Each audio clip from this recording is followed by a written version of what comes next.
Muslimin muslimat yang dikasihi sekalian, so kita masuk pada flow macam mana Ustazah nak huraikan tentang malu ini. Dalam sebuah hadis di mana Nabi SAW bersabda, maksudnya akhlak yang utama bagi agama ini adalah malu. Masya Allah. Kita tak nampak sangat soal malu ni kan. Kita kalau akhlak utama kita ingatkan tawaduk. Lagi apa lagi? Sabar, syukur. Tapi akhlak utama bagi agama ini adalah malu. Ibnul Qayyim rahimahullah mengatakan, malu tu dalam bahasa Arab adalah al-haya. Malu ni cakap bahasa mana ni? Bahasa Melayu. Bahasa Arabnya al-haya. Kata Ibnul Qayyim, kata al-haya itu diambil daripada perkataan al-hayah, iaitu kehidupan. Masya Allah. Maknanya dekatnya akhlak malu tu, adik kakak sekalian, para muslimin dan muslimat, dekatnya akhlak malu itu dengan perkataan al-hayah yang menggambarkan kehidupan seluruhnya. Kehidupan seluruhnya. Siapa yang ada sifat malu, dia hidup dengan sebaik-baiknya. Tidak ada malu ibarat hidupnya tercabut. Allahu Akbar. Tadi Ustaz bagi tahu kan, tengok hari ni macam-macam gelagat manusia yang kadang-kadang kita rasa Allah bisa tegal biasa. Ustaz tanya pada mak-mak lah, mak-mak ibu-ibu, ayah-ayah. Kita kan kalau nak terlompat-lompat, nak menari-nari kat dalam rumah, kita malu tak? Kita tak suruh ibu-ibu menari kat luar kat dalam rumah. Nampak kat mak mertua. Sambil-sambil masak tu loncat sekejap, lompat-lompat masak. Lepas tu tangan ke kanan, tangan ke kiri.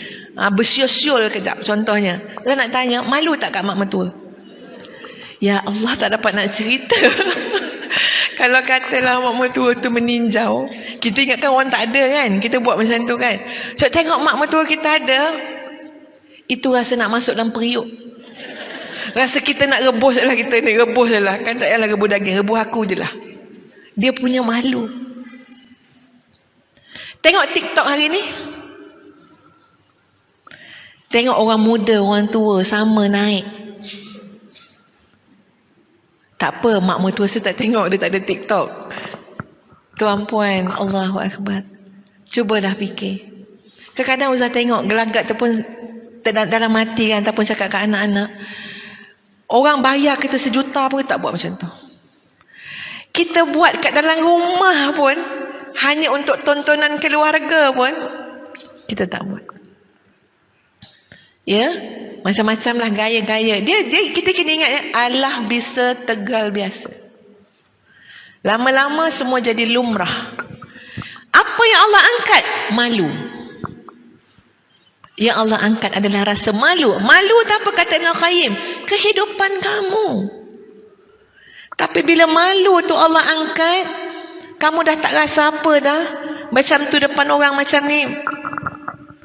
Kita akan tengok tuan puan sekalian apa kesan-kesannya dalam sebuah kehidupan kita sebagai hamba Allah Subhanahu wa ta'ala. Apakah dia malu? Ambil definisi malu dulu. Malu ni adalah satu rasa tekanan dalam jiwa. Payah juga kan nak definisi malu ni macam mana? Ni kalau Ustaz tanya ni tak habis sampai petang ni, apa definisi malu? Ya, kita tahu sebut malu, definisi dia apa? Kata Al-Jurjani yang berpendapat malu ini adalah satu rasa yang menekan jiwa.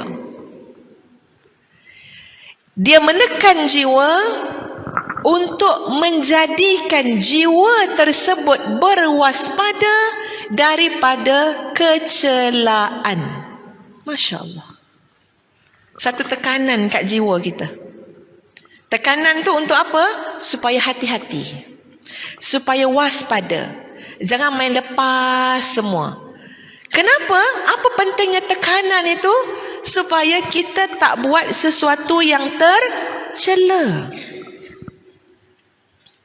Tuan-puan, berani tak nak marah anak dalam masjid ni ataupun depan orang? Berani tak? Macam mana kita marah kat rumah? Muslimat ni pernah marah anak tak ni? Tengok macam baik sangat ni. Pernah marah anak tak? Macam mana marah anak kat rumah? Kau-kau kan? Ya? Ni nampak kat masjid ni tertib. Seumpama tak ada nafsu amarah langsung. Tapi pernah tak kita marah anak kita? Pernah. Kenapa kita tak marah yang seumpama itu depan orang ramai kat kedai? Malu. Ya malu. Bukan sebab sabar sangat pun. Dia tak sabar, dia postpone. Bukti tak sabar tu, ini tangguh saja. Bukan tak jadi marah, mak tangguh. Mak kumpul semua tenaga mak. Kat mana mak akan lempiaskan semua tu? Kat rumah. Maknanya bukan sabar. Habis tu apa yang menghalang kita? Satu tekanan kepada jiwa kita. Sabar, sabar, sabar. Jangan buat, jangan buat. Ustazah kat depan tu.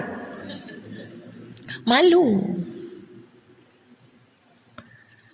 Bila Allah angkat malu tu sahabat-sahabat, Masya Allah, hidup kita boleh ganap. Boleh musnah. Kalau tuan-puan tak percaya, cuba pergi mengamuk kat restoran orang. Pergi. Tengok lepas apa yang tuan-puan akan lalui. Ada pula orang tukang viral. Allahu Akbar. Kalau ustazah punya pandangan ya tuan-puan, ustazah malu untuk viralkan kesalahan orang. Kenapa? Kita tak tahu hari kita bila. Contoh ya, ada seorang wanita kan, ya, yang sedang marah dekat jalan raya kan. Kemudian ialah, maknanya dia tu buka dia punya tingkap, dia cakap perkataan yang memalukan. Tapi ada tukang ambil gambar yang kemudian viralkan benda itu. Ustazah melihatnya sebagai satu budaya yang tidak sihat dalam masyarakat. Kenapa? Sebab manusia tidak ada yang sempurna. Kita ada cara lain untuk menjaga maruah orang. Dalam masa yang sama, kita nak baiki kerosakan yang berlaku. Tapi bila kita sebar macam tu, Masya Allah, kita tak tahu wanita tu mungkin ibu kepada anak-anak yang menyayanginya. Dia bukan ibu yang macam tu pun kat rumah. Mungkin dia seorang anak yang solehah kepada mak ayah dia. Tapi tekanan yang sedang dia lalui ketika itu menyebabkan dia marah. Tak sabar. Tapi kita pun tak segan silu nak menayangkan aib orang pada orang lain. Sedangkan Allah suruh, perintah apa dia? Tutup keaiban orang lain. Aib kita pun kerana kita rasa malu, tak nak tunjuk ke orang. Apakah kita tidak malu menayangkan aib orang pada masyarakat, pada orang awam? Ini pun kita kena tengok, ya, tentang diri kita. Kembali kepada definisi tadi. So malu ni ada tekanan kat jiwa. Waspada, hati-hati, cermat, ingat syariat macam mana supaya tidak berlaku perkataan ataupun perkara yang tercela. Hari ni sahabat-sahabat sekalian, Masya Allah, celaan pada akhlak tu sangat mencabarlah, sangat mudah berlaku. Kita ada medium macam-macam dekat handphone. Salah satu namanya WhatsApp. Ada perkataan yang kita malu nak sebut dengan lisan, tapi kita boleh post secara kita WhatsApp je, type je. Lisan tak berani cakap, tak tercakap. Tapi rasa malu tu dah hilang, kita boleh WhatsApp orang dengan perkataan-perkataan yang hodoh. Perkataan-perkataan yang tercela. Emoji-emoji yang melambangkan rendahnya nilai akhlak kita. Betul tak sahabat-sahabat semua? Ya, kita takkan cakap depan-depan. Tapi kita boleh WhatsApp. Perkataan BODOH, BANGANG. Dia tak datang bentuk perkataan, tapi dalam bentuk stiker. Stiker bengong nama dia. Kita tak cakap, kita kata. Kita cuma hantar stiker. Diorang memang bengong. Hantar stiker. Ini semua sahabat-sahabat sekalian, cabaran kepada akhlak kita. Cuba bayang apa akan jadi pada anak cucu kita bila nenek dia hari ni buat macam ni. Nenek dia hantar kat cucu dia stiker tu. Boleh bayang tak cucu tu besok lagi 30 tahun jadi macam mana? Kalau tak dijaga betul-betul lah, dia akan jadi bengong kuasa 3. Saya cakap ustazah. Sebab apa? Nenek yang ajar macam ni, nenek yang share stiker-stiker macam ni. Kita tak cakap dengan mulut, tapi dah dihias-hias semua bentuk kecelaan akhlak dengan cara-cara yang lebih canggih. Betul tak sahabat-sahabat? Ini kata Al-Jurjani tentang maksud malu. Jadi memang kadang-kadang malu ni satu tekanan kat jiwa kita kan. Itu malu, ini malu kan ya. Cuba tengok orang tak malu, kita nampak dia manusia paling happy. Tengok orang tak malu happy.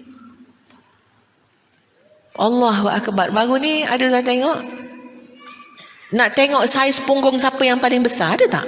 Kalau tak silap, Ustaz tak tengok sampai habis pun. Ustaz macam tu. Tapi Ustaz rasa macam tu kot, tajuk macam tu kot dia punya konten yang sebenar.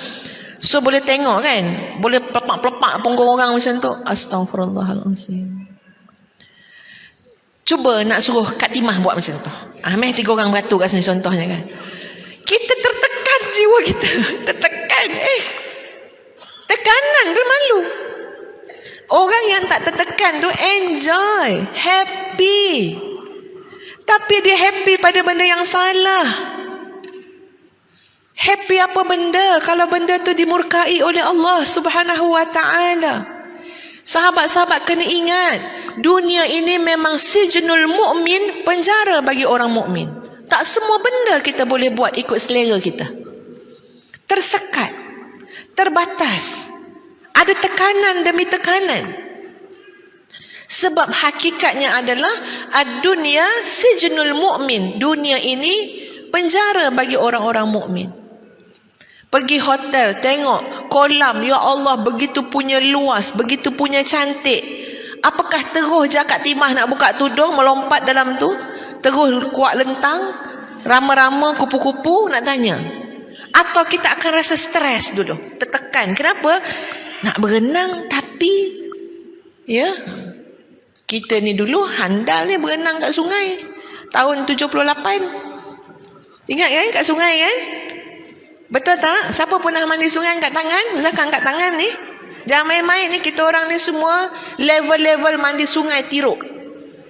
Masa anak-anak kecil, masa sekolah rendah, tak main kolam-kolam biasa. Kita orang naik atas apa? Batang kayu yang melengkar-lengkar tu. Kita orang buat macam Tarzan. Itu kita orang punya prestige level. Kau nak cakap besar lah. Ya, masuk dalam sungai tu 10 minit tak timbul. Sengaja je, bukan apa. Dah biasa sangat sungguh nak katanya. Maknanya kalau setakat kolam tu, insya-Allah boleh. Banyak lagi ni kepakaran-kepakaran tak keluar. Ya, terbalik-terbalik tu semua boleh belaka, macam-macam nama. Kenapa tak buat? Kenapa tak terus lompat dalam tu? Tekanan rasa malu. Weh tidak. Ya tak. Kadang-kadang dah dibagi dah pakaian berenang lah, pun malu juga lagi. Betul tak? Tak adalah. Ni pakaian renang syar'i ni kita kawan kita kan. Tapi kita tengok-tengok kat cermin tu. Syar'i ke tak syar'i kan? Katanya syar'i. Tapi kita sendiri menilai. Jangan dengar cakap orang, kita tengok. Terlalu banyak tayar-tayar spare. atau yang seumpamanya lah, ataupun apa-apa lah, atau terlalu cantik, terlampau cantik lah ni, kalah pula lah orang umur 15 tahun dalam kolam tu sekarang. Kitanya 50, malu juga, takut orang salah sangka yang mana 15 yang mana 50. Kita buat pertimbangan dah, tak payahlah. Sijnul mukmin, penjara orang mukmin. Carilah kau ada hotel yang ada kolam dekat dalam bilik tu, kan ada zaman sekarang kan. Tak apalah nak melepaskan gian, nak melepaskan teringin tu, nak berenang tu kan, ya. Entah dugong entah duyung kan, ya. Masuklah dalam tu. Orang tak nampak, tak apa. Kita nak beranak aja. Dan memang tekanan. Orang lain happy dalam kolam tu. Ya, tengok yang tak ada rasa malu dengan bikini tu, macam duyung. Ya. Tapi ini kehidupan kita sebagai mukmin, sahabat-sahabat. Allah akan bagi syurga kepada orang beriman. Yang semua benda kita boleh buat dekat sana. Kat sini amanah daripada Allah Subhanahu Wa Taala untuk melihat siapakah yang paling bertakwa, jiwa dia, ketakutan dia, ketakwaan dia kepada Allah Subhanahu Wa Taala.